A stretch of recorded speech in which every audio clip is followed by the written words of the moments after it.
What's going on out there, peeps? All right, so look, let's get into the news real quick, though. The video I did the other day was talking about Maliki coming in there to do anything was kind of shocking, and he's actually in charge of the national security, I believe, is what it said.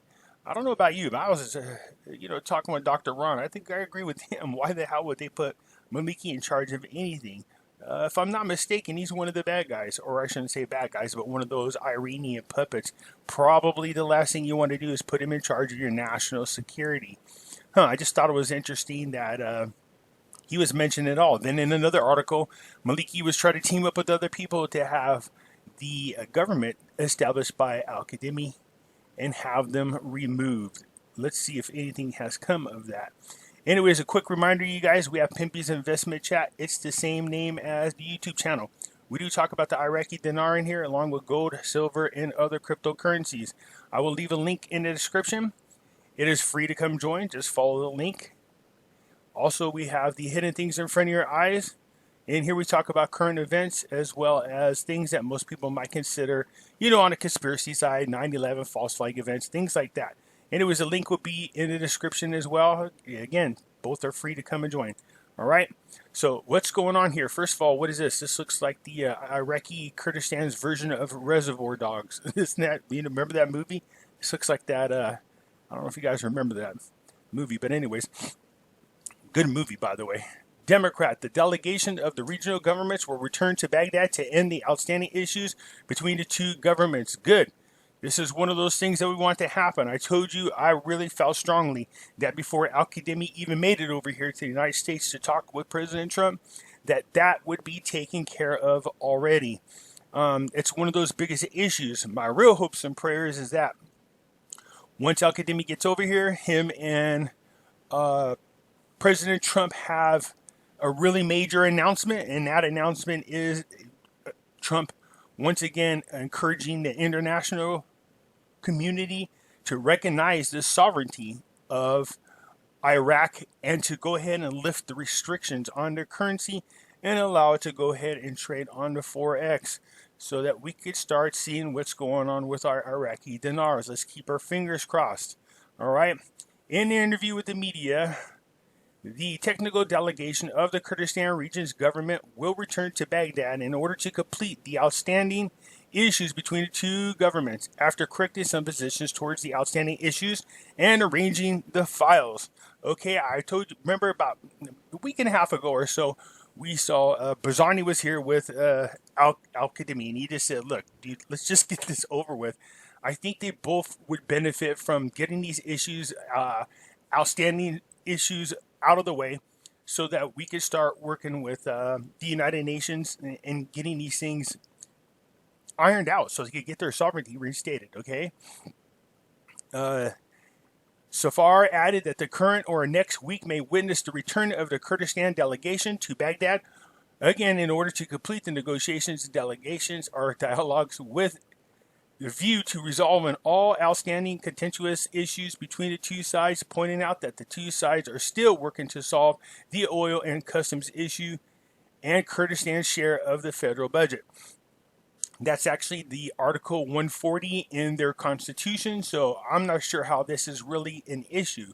If it's in their constitution, they need to do something about that. On Tuesday, a government delegation from the Kurdistan region arrives in Baghdad to resume dialogues on pending files between the center and the region. According to the information source, government delegation from the Kurdistan region arrived today in Baghdad to resume dialogues on the outstanding issues.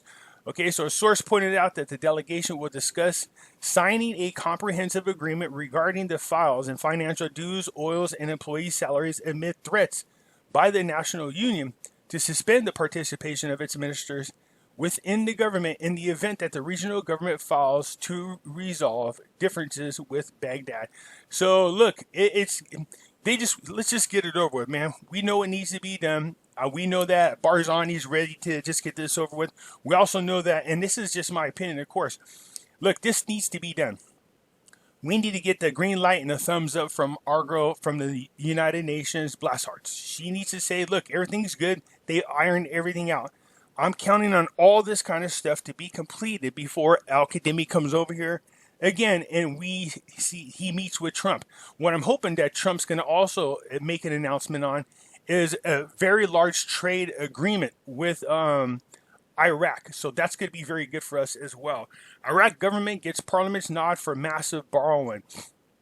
So we know they've been pushing for this. It's been going back and forth. The parliament authorizes the new government to borrow up to $5 billion from abroad after the fall in oil prices caused a financial crunch. The vote on Wednesday came in a few days after international rating agencies Fitch forecast the economy to shrink by 9% this year and debt to skyrocket. Well, we talked about this a million times. One of the things you could do is increase your purchasing power. That would definitely help. If you had a stronger dollar, then you could do a lot more with that. It would spread out a lot better than thinner. Anyway, so this article goes on to just talk about all the money and all the different groups talking about what they want them to do. So Fitch said oil prices decline have limited Iraq's ability to respond to the financial crisis, pointing out that the oil compromised 50% of the GDP and 90% of the government's revenue. We need them to continue doing what they talked about. What the finance ministry was talking about, Al-Qademi want to focus on projects so that they can have other sources of government revenue and not be so reliant on oil like they are now. This is why Al-Qademi was scolding Mahdi's government. They didn't take those types of steps to find alternative forms of revenue. Okay? So anyways, this is just a long thing here. Qademi, a former intelligence agency chief backed by the United States, does not belong to a political group. Okay? Let's get past this. Anyways, that we knew this, we know what needs to be done. Okay, so Al-Assam confirms the seriousness and ability of Al-Qademi to track armed groups and reveal their identities. We talked about this before, and it's still, I don't know how this is an issue, but I still think they should parade them. They should parade them around out in front of everybody. This needs to be done. One of the things you could do to stop things from happening is if you parade people out there. That's what I think they should do here with Antifa. Let the whole world see who they are. Take their mask off. Put them on the news. Let people know who they are so people know who their families are. Okay, that's what they should do. They do the walk of shame. That's what they should do. Anyways, Prime Minister Al-Qademi is very serious in tracing arms groups and revealing their identities. He pointed out that Al-Qademi also has the ability to put an end to these groups very quickly. 8 years of missile strikes by groups that sometimes call themselves the resistance or armed groups unchecked and are in fact outlaw groups and rebels against the state. Okay, this is similar to the one article we did the other day. But that's not the interesting article. Let's get to this one first. Remember I was telling you the other day, Maliki along with Ameri were about to raise hell and try to find a way to muster up enough votes to have the government removed, Al-Qademi's government removed. These guys are the Iranian puppets. They're still panicking. There's seriousness going on, man. Al-Qademi is not playing. My guess is they're in fear of getting busted. He said he's arresting people and he's draining the Iraqi swamp. So let's get there, right? The source said in a meeting with the Shiite political forces ended in the house of the head of Al-Fatah Alliance, Amari, and in the presence of the head of the State of Law Coalition, Maliki, and Fayyad, and most other politicals. The meeting ended with the delivery of a strong message to the Prime Minister Al-Qademi, expressing discontent over the government's lack of interest in tackling the corona crisis and the economy crisis, as well as the Shiite leaders' assertion that they are not satisfied with targeting the popular crowd. Yeah, okay.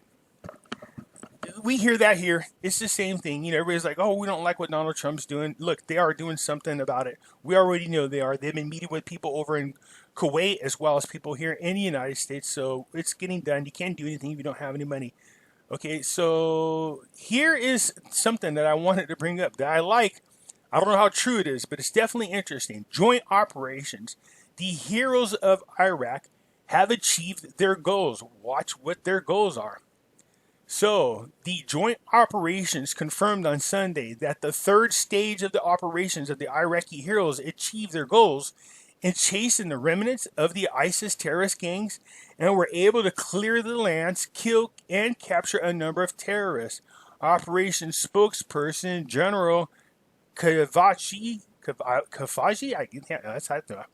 not sure how to say it. The first, second, and third Iraqi operations of the heroes have been able to achieve their military objectives and have succeeded in security and intelligence fields and have resulted in important results in pursuing ISIS gangs and drying out the sources of the terrorism. If this is true, that would be a huge, that would be very major, because one of the ongoing concerns is ISIS just looming around on the outsides.